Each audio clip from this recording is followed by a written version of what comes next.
In this video, we're going to build on the idea of mutually exclusive events and independent events, and we'll look at the Euro Millions lottery to help us out with that a little bit. Just to recap then, that mutually exclusive events, these are events which cannot happen at the same time. So, for example, rolling a 1 and rolling a 2 on a dice. They're mutually exclusive because you can't roll a 1 and a 2 at the same time. Independent events then, if one thing happens or one event occurs, it will not affect the outcome of the other event. So one event does not affect the other event. Now, if events were mutually exclusive, we have this formula. If A and B are mutually exclusive events, then the probability of getting A or B is equal to the probability of A plus the probability of B. Now let's take a few people. Let's take John. John buys one ticket. The probability of John winning the lottery, probability of John winning, is 1 out of approximately 140 million. That's the chances of him winning the lottery. Now let's say we have another person. Let's have Steve. He buys 3 tickets. Now, all different tickets. He's not going to put the same numbers in each time. The probability that Steve wins, well, the chances he wins on the first ticket is 140 million. The second ticket, 140 million. And the third ticket, we'll struggle for space on this big number, 140 million. Okay, now they are mutually exclusive events. Each ticket is mutually exclusive, which means if the first ticket wins, the second ticket can't win. And if the second ticket's the winner, the third ticket's not going to be the winner. So because they're mutually exclusive events, each of those tickets, I've worked out the probability of Steve winning. I'm just adding each of the probabilities of the tickets. So each ticket has a chance of 1 out of 140 million. So because he's bought 3 tickets, that would be 3 out of 140. Get the right number of zeros. 1, 2, 3, 1, 2, 3, 4. Commas would be helpful. So he's got more chance than John. Triple the chance, but still absolutely tiny. You can see, however, though, if you have more things, more events, then the likelihood's going to increase. And that happens because we're adding probabilities.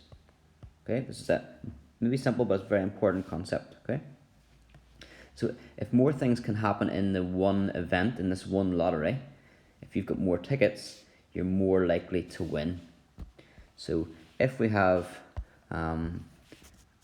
Ben Big Bucks, who maybe thinks I'm going to be very clever, I'm going to order 1,400,000 tickets. Then each ticket would have a probability of 1 over 140 million. But you'd be adding that up 1.4 million times. So the chances that he would win would be 140, 0, 0, 0, 0. 140, 0, 0, 0, 0, 0, 0, 0.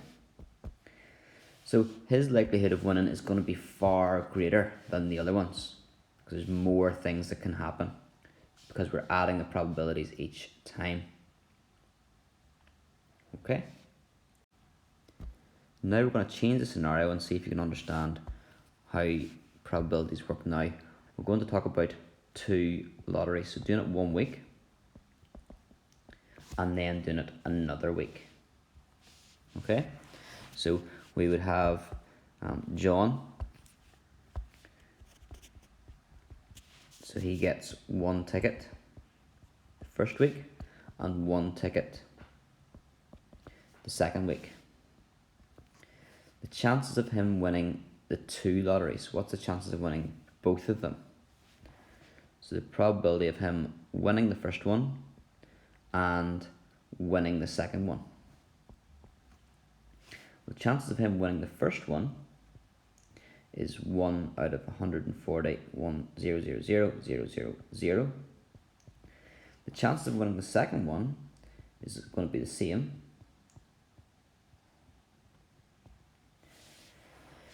If he has to win both of them, is that going to be harder or is that going to be easier? Is it more likely that he wins both lotteries, or is it going to be less likely to win both lotteries? The answer to that is that it's going to be harder. It's less likely that he's going to win both. It's hard enough to win one lottery, one chance in 140 million. It's going to be very hard to win two. So sometimes when you get these probabilities, you don't know what to do with them. Do we add them, subtract them, multiply them, or divide them to work out the chances of winning both lotteries? Well, when things both have to happen, when there's an and statement there, with successive events, one event and then another event happening afterwards, we multiply the probabilities. And that will decrease the chances, okay?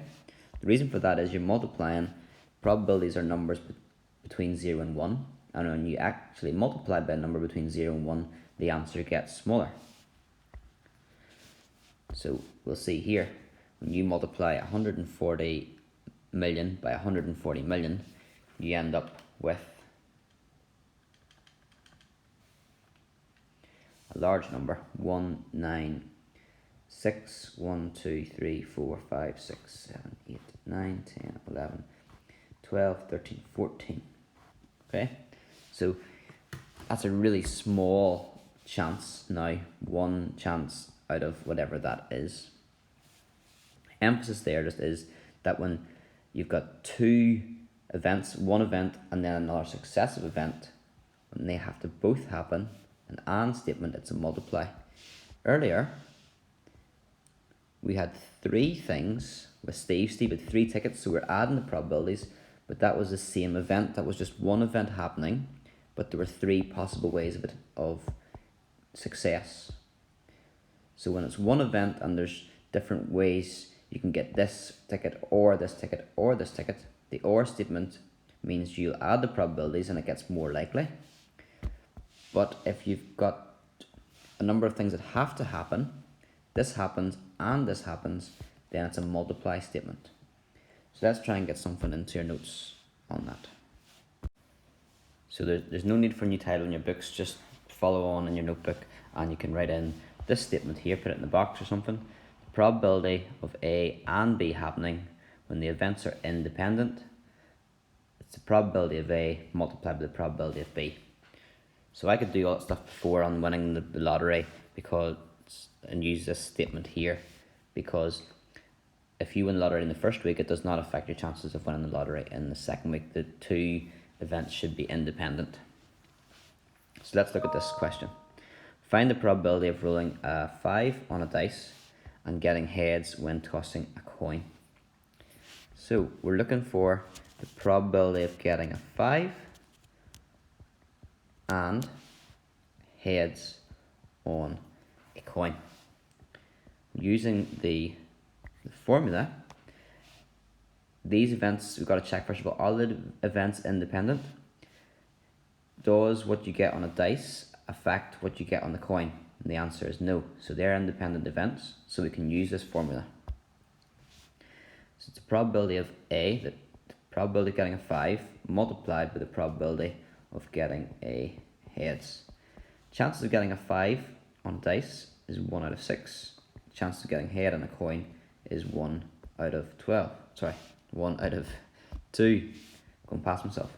The answer is 1 over 12. Remember, to multiply fractions, you multiply the numerators together. 1 times 1 is 1. And multiply the denominators. 6 times 2 is 12. So, does that make sense? Well, the chances of getting a 5 is a sixth. The chances of getting a 5 and also having to get heads in a coin is going to be less than that, because it's going to be harder to get both of those things than it would be just to get one.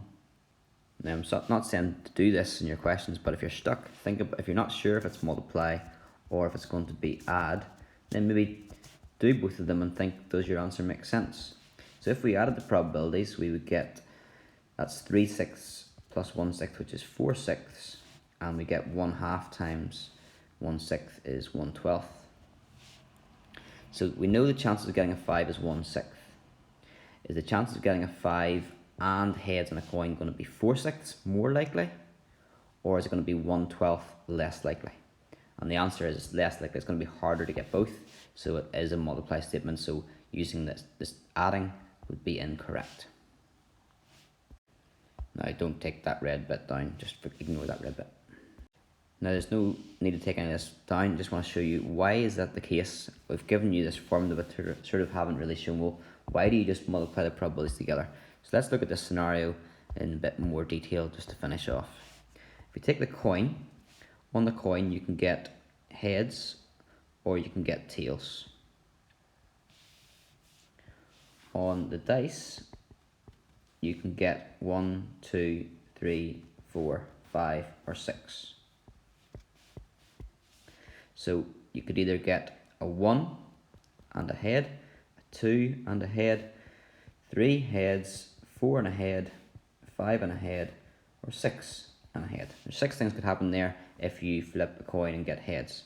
Equally, if you get tails, there's 6 things could happen there. You can get 4 in a tails, you can get 5 in a tails, pardon the writing here, trying to go fast, and 6 in a tails. Altogether, there are 1, 2, 3, 4, 5, 6, 7, 8, 9, 10, 11, 12 possible things that could happen when you flip a coin and roll a dice. And for this question, it was the chances of getting a 5 and the heads, which is this one here, and that's 1 chance out of 12. Okay, and that's why the formula works. You can see there, it's a 1, has to be 1 head and 1 5 out of 12 altogether. 2 times 6 gives 12. So today you'll begin by getting a bit of practice using that formula there when you've got independent events. And then the next exercise will be a mixture of you having to figure out, am I going to use this formula, increase probabilities because things are going to be more likely, or am I going to use this formula because the events are independent and makes things less likely? All the best.